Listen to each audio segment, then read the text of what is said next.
Box 33, London SE1 9LT.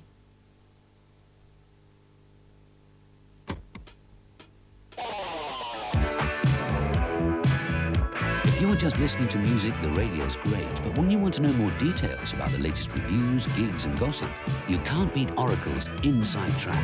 And unlike the rest of the music press, our information is updated every day. Stay tuned in. Pager Oracle. Tonight at 7:15, it's Catchphrase with Roy Walker. Diana. Slap Happy. Slap Happy's right. Catch up with Catchphrase tonight at 7:15 and at 7:45, 007, James Bond is back. Please. Oh, forgive me. I thought I was invited up here to admire the view. Back in action against Dr. No, a special assignment for a very special agent. Bond is back tonight on LWT.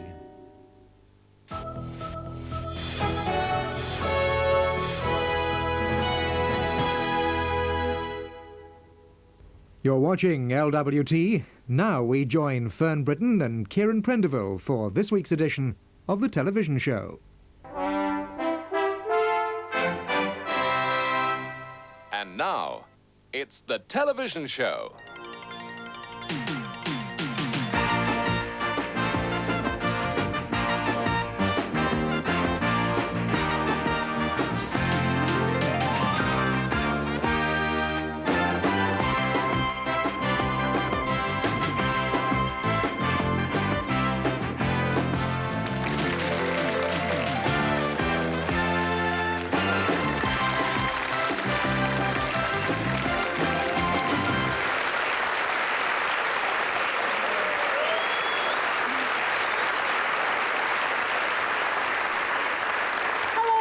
Welcome to the show. Half an hour of what's happening in front and behind the television screen.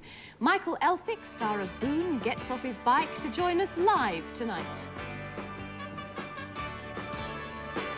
And we go behind the scenes of his hit series to see how they spend £250,000 an episode. Plus, we look at the work of the invisible men and women of television, the announcers, including the man behind the BBC Globe. Hello, are you there, and what is your name? Hello, Fern. Yes, you might remember me. We once spent many mornings together sharing our breakfast time. It's David Wheel. David, how lovely to hear you. Now, I understand you're going to reveal yourself later in the programme. How will we know you? Well, I'm afraid I won't be wearing a dinner jacket. You'll have to settle for a little green number that I've got on today. Sounds super. Lovely. Kieran. So, what's new this week? Well, the Hollywood knives are out in a fight between Joan Rivers and Victoria Principal. It's all because Joan revealed Victoria's secret phone number to millions of TV viewers on a chat show. Now, if that's true, that was a really mean, nasty, spiteful, sneaky thing to do. Oh, by the way, if you want to complain to Joan Rivers, you can get her on this number in Los Angeles.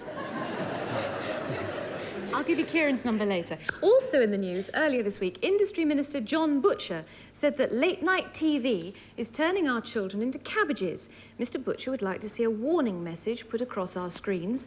Warning, late-night TV watching can damage your children's education. After all, if they get up too late, they may miss the next teacher's strike. Oh, political joke, yes. In the Cheltenham Gold Cup on Thursday, the weather very nearly spoiled the day. But the race eventually got underway, of course, and it became quite exciting when one of the runners broke away from the rest of the field. Now, as you can see, he wasn't wearing blinkers, and for a while he was way out in front. Unfortunately, in the end, he fell behind. And afterwards, he had a very nasty pain in the unsaddling enclosure. Rising steadily in the ratings at the moment is Central Television's series Boon. It stars Michael Elphick as urban cowboy Ken Boon. Now, we British seem to have a taste for lovable rogues. The Americans like their TV heroes clean-cut, legal and honest, but we like them with a bit of edge. There's Terry and Arthur, for instance, in Minder, or Robbie Box from Big Deal. And now there's Ken Boon, and here he is dealing with some bad guys. All right, what do you want? You've got something that belongs to us. Who are you? Just so long as you're clear on one thing. You're working for us. And we take our cut every month.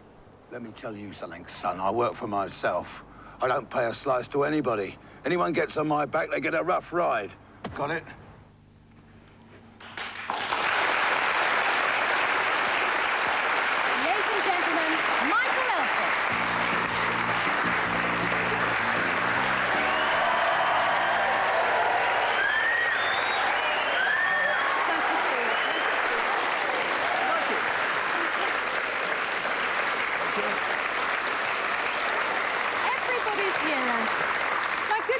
you see, now you can't lose because you've got Ken Boon, who all the boys like, and you've got Sam in 3 Up, 2 Down, who all the ladies like. Which one is more you? Oh, I think there's a bit of each of them in me, definitely. Oh, really? Yes, plenty, in fact. Both Now, of them. your early career is well charted. You were a jack of all trades. You came to the theatre late. You were a theatre electrician at Chichester. Lord Olivier saw you, put you on the road to acting. Then later on, you started to work with Lord Olivier, didn't you? Yes. And pinch some of his star perks. How did you do that? Well, it was a play at the television studio, and the dressing room he had, when he wasn't working, the other actors could use it, but they had a loo there, which was always locked for the other actors. Oh. That wasn't his decision, it was a management decision. So I opened it with a bank card and told everybody if they wanted to use Lord Olivier's loo, there it was. There is a bit of Ken Boon in you. Well, now Boon is the thing at the moment, and Kieran went up very recently to go and see you in Boon and to catch you on location, and I think this shoot is in a hotel. These are strange times at Birmingham's Borough Court Hotel. Oh, it looks normal enough. But for those inside a whole wing of the hotel, the sun does not shine. The film crew needs to simulate nighttime indoors, and, like Dracula's cloak, black drapes shut out the natural light. But as neither of the on-screen stars, Michael Elphick and David Dacre, is too keen on daylight this morning, this episode is a boon in more ways than one. In any case, the real stars of this story are special effects men like Joe and George, the highlight of whose career was the burning down of the Crossroads Motel. Today, the job is a bit simpler. What we're actually simulating is, during the programme, there's an armed policeman, marksman, comes in and fires 3 shots at the door. And this is what we're simulating, in effect. We cut out and insert a block of balsa wood. The balsa wood being soft texture, it gives an impression that it is a bullet that has passed through it being soft. It takes great chunks out the other side. Because the art of special effects is to give the effect that the thing has happened, really and truly happened. These detonators will give that effect because they're slotted into holes drilled at the same angle as you'd expect the bullets to power into the door. The gun that will seem to do the damage is a Smith & Wesson 38, guarded carefully by the production armourer Rob Partridge. These ex-NATO issue Heckler and Koch police sniper rifles are real too. Rob's job is to make sure the director doesn't go too far. They wish to shoot blanks into Michael Elfik at very close range, and I decided this isn't a safe idea, so what happens is a piece of perspex is put between the camera and the blank firing gun, because blanks can kill. Hang on, blanks are safe, aren't they? That's the point of blanks. Blanks are not safe. Nothing to do with a firearm and a blank is safe. The only thing that you can say about blanks is they are a reduced charge. It's going to be a dramatic episode. These police cars are props, but the ambulance men are real. And because even motorbikes go sick, there are 2 of each, identical number plates and all. They need to. In a recent rehearsal, one of Michael Elphick's BSAs blew up underneath him. He described the incident later as the bum's rush. It's going to be a night shoot, and as there's no moon tonight, they're rigging their own. From the real-life Borough Court to the fictional coaching inn. While the director gives his final briefing to the cameraman, the police, or the actors playing the police, stand by. The episode they're shooting is a hostage drama. Ken Boon, played by Michael Elphick, is being held at gunpoint. Action. Terry, we know you're in there. We know you have a gun. And we know you have 2 male hostages. This is Now, Terry don't the do gunman, anything but silly. during rehearsals, Just his throw place out is your taken gun by Liz, the assistant and give stage yourself manager. up. This town ain't big enough for the 2 of us. Get off your horse and drink your milk. Bang! Bang! Well, so much for rehearsal. The real thing, as you'll see it later this year, is a bit slicker.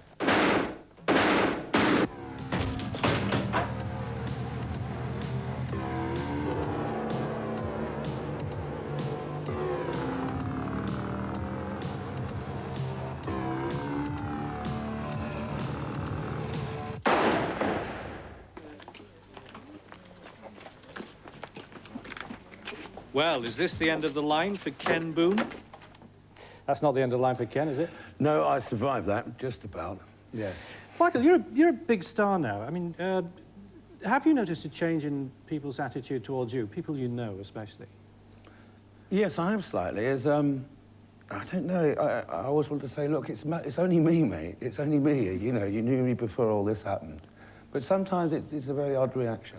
Well, what do they do, though? I mean, is it a case of being especially polite to you? I mean, are they not as chummy, not as natural? What is it? Not as natural. I think that's what it is. In what kind of way?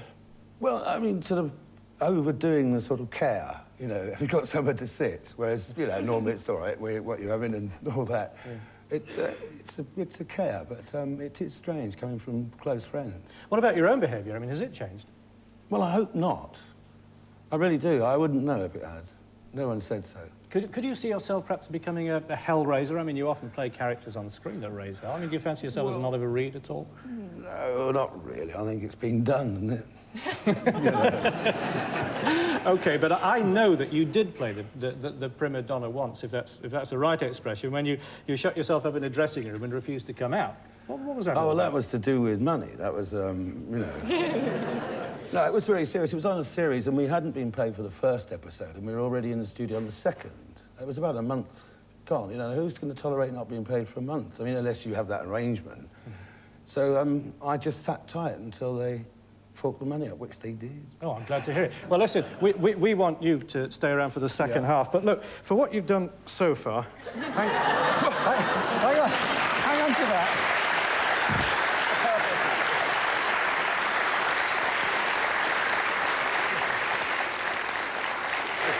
And my producer tells me that there's more to come later. Stay with us. We'll be back to you later. Sure. Michael Elfik, wonderful.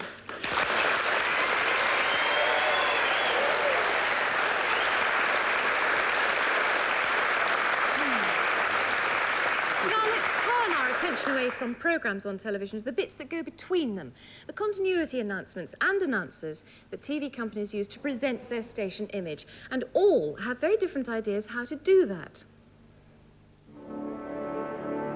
Yorkshire TV, for example, have just spent £35,000 on their new symbol. Really smart, isn't it? At Central, they adopt a high-tech, hard-sell approach, using clips from current programmes and films, not only to trail what the station will be showing, but also to get the company's image across.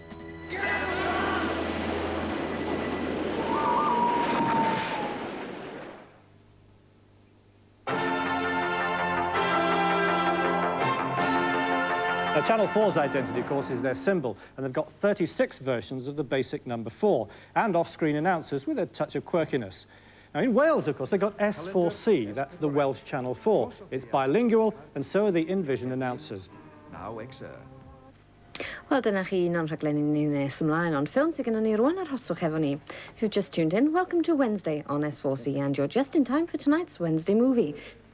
But presentation isn't just a matter of image. They also have to get the right shows on at the right time, which on ITV, with so many separate companies, calls for split-second timing. And I went down to Thames TV in London. 5, 4, 3, 2, 1. Fade, take Peter. Cue Peter. Coming to network. During the week, the job of coordinating the ITV network and routing programmes around the country is handled by the presentation department at Thames Television. Coming to network and cut. Timing all material for transmission is an important part of presentation's job, because in ITV, programmes are expected to start dead on the agreed time. It's dead on to the second that we've agreed it to be on, hopefully.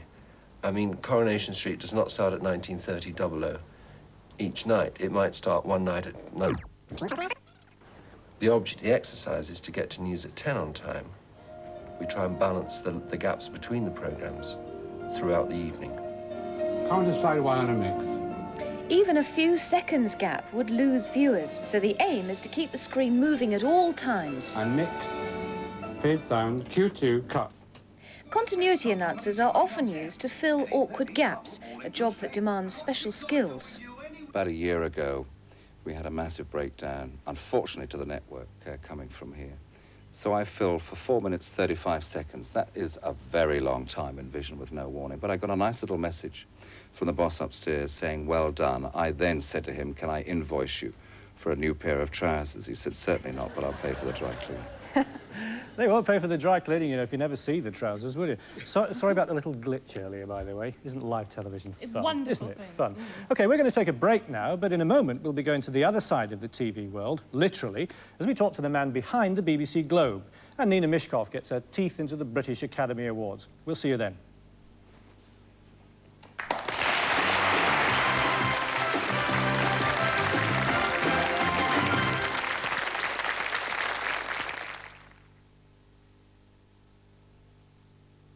Weetabix's top bran has all the goodness of crunchy bran plus raisins, almonds and apple. Top bran, high fibre for people with taste.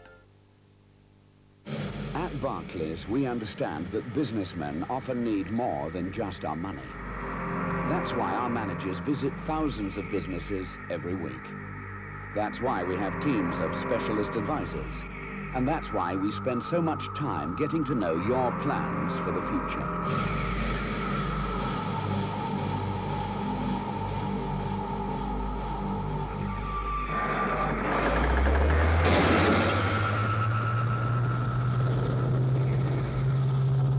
It's not surprising, then, that at Barclays, we're also helping thousands of small businesses grow bigger.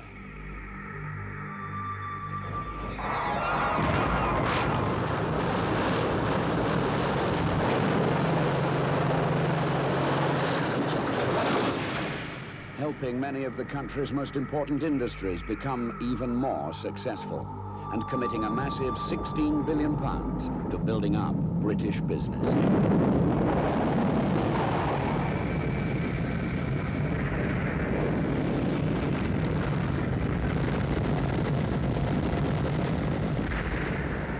Barclays. We'll look at your business, not just your balance sheet.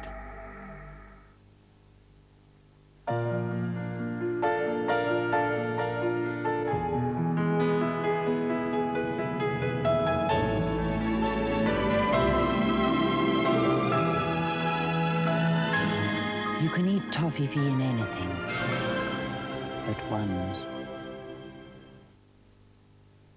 Baldness has been an obsession with men for more than 3,000 years, even with great men like Caesar and Napoleon. Yet no one has ever found a cure. Starting tomorrow, the Daily Mail reports an amazing scientific discovery, a treatment that in some countries has been medically approved and is already on sale. Could it mean an end to hair loss forever? Read Baldness. Have the doctors cracked it? Starting tomorrow, only in the Daily Mail. For a first-rate approach to home, life and motor insurance, talk to General Accident. In an uncertain world, it could well be your best policy.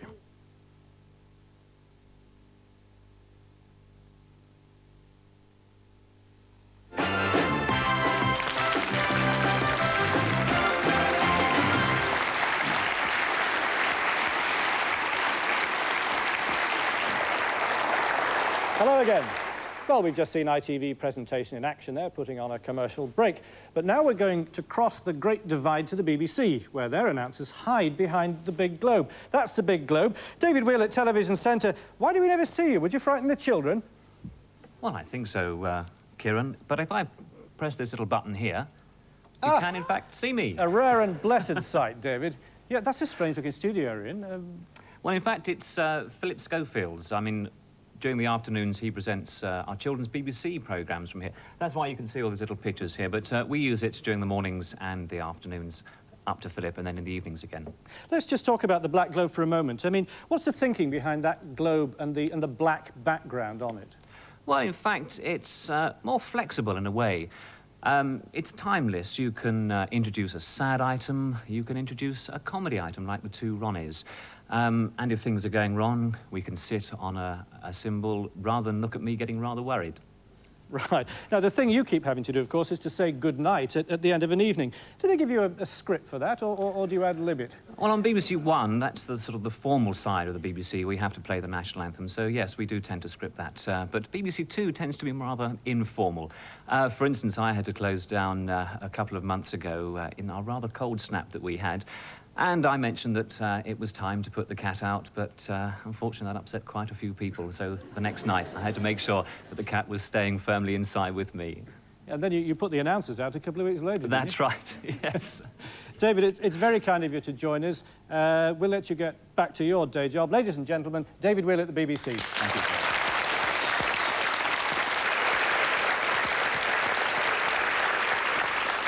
an announcer is one of the hottest seats in television. You have to really gather yourself together for a performance, which may only last 10 seconds. And take a look at Steve Hamilton up at Scottish television. Here he is, calming his nerves before going on air in 30 seconds' time. He's about to say hello to the watching millions.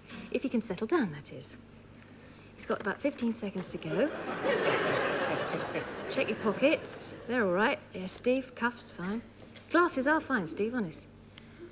OK. Come on, Steve. Don't have a drink just now. No. Oh, no, sir. OK. Take a deep breath. Good evening in Scotland.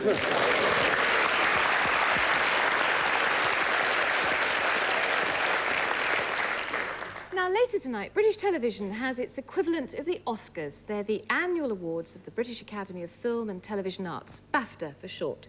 So who's going to win? Well, to find out the favourites, we consulted honest Ron Pollard from Ladbrokes for a punter's guide. Well, I received the nominations, sat down and worked it out. You must understand this, that these are my opinion. That's all it represents is my opinion. And in regard to the best actor, well, I really did enjoy Michael Gambon in The Singing Detective. And when I looked at all the others, I thought, well, he's got to be my favourite at 5-2. What about Best Actress? Well, there again, I thought Julie T. Wallace was unbelievable in The She-Devil. Absolutely unbelievable.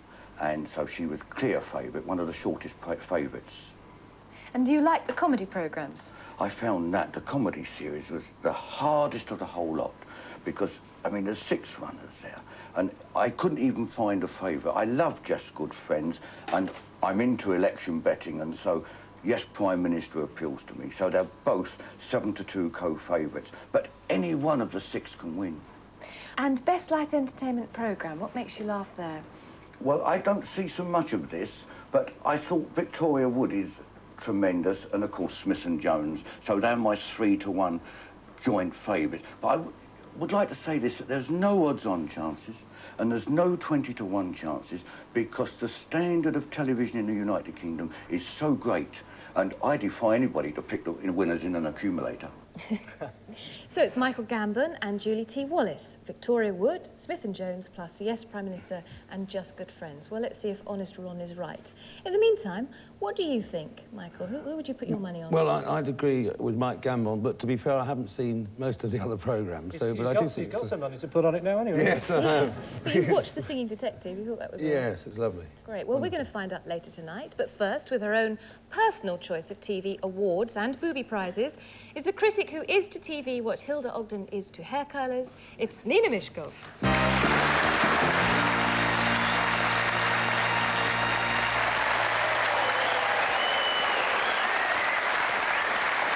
Hello. First, those NAFTA awards, which often have little to do with the telly I watch and the telly you watch and the telly the majority of people watch. I'm not saying the winners won't be worthy, but so many excellent shows and performances go unrewarded for the very reason that they are so popular. For instance, how could they omit Bill Treach's performance as Arthur in EastEnders? He captured the hearts of the whole nation. So when the nominations are read out tonight, I shall stagger up off the sofa, raise a glass and drink a toast to Bill. And if they were handing out booby prizes tonight, one should go to This Is Your Life. It only works when it makes you cry, but I can't remember when it last moved me to tears. In fact, you'd think old Seamus Android cackling away like a demented wind-up toy would be enough to make anyone break down. Why don't they try a new format? Perhaps be more honest in these days of divorce and really dig up the past. Wouldn't you just love to hear Eamon announce, "This was your wife"? The Hughie Green Memorial Award must go to Bob Monkhouse. He said last night, if opportunity comes your way, don't knock it. And I'm not about to. The new Opportunity Knocks was a pleasant surprise, which produced some attractive, fresh, and best of all, young amateur talent. But my Busby Booby Award goes to the show's voting system. It's done by telephone, but you have to have the Radio Times for the numbers. And how do you stop people voting twice or 200 times? It seems to me that whoever loses, the winner in the end is British Telecom. And my final award goes to the rival talent show, New Faces. It's the Opportunity Knockers Award to Marty Kane. Best supporting performance goes to her frocks. We all make mistakes, Marty, but at least my boobs are my own. Good night.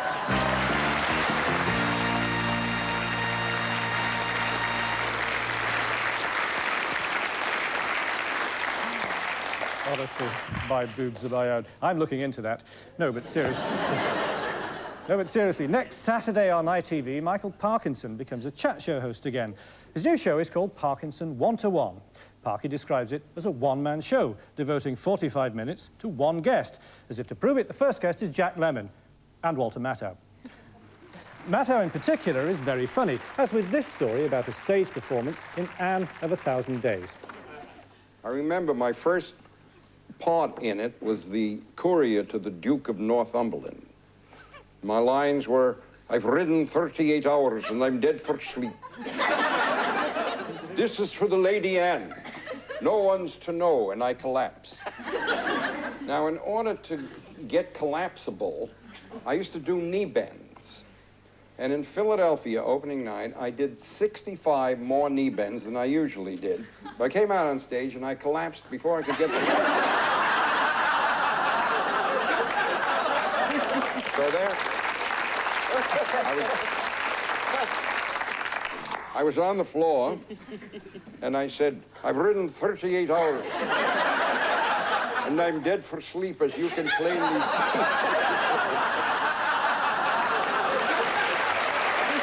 So there.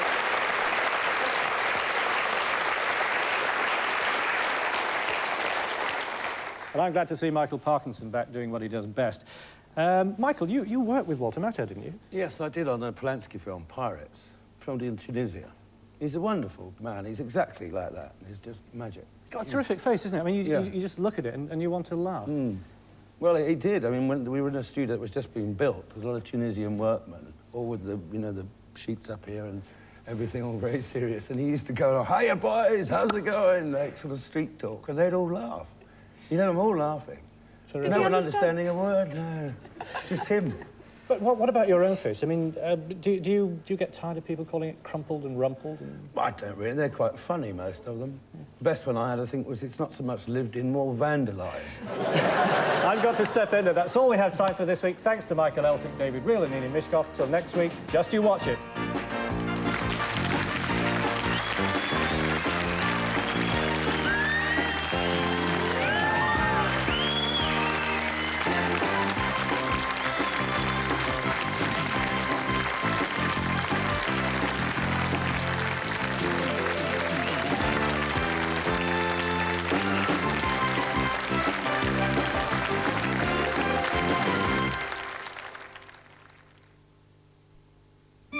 Tonight at 7:15, it's Catchphrase with Roy Walker.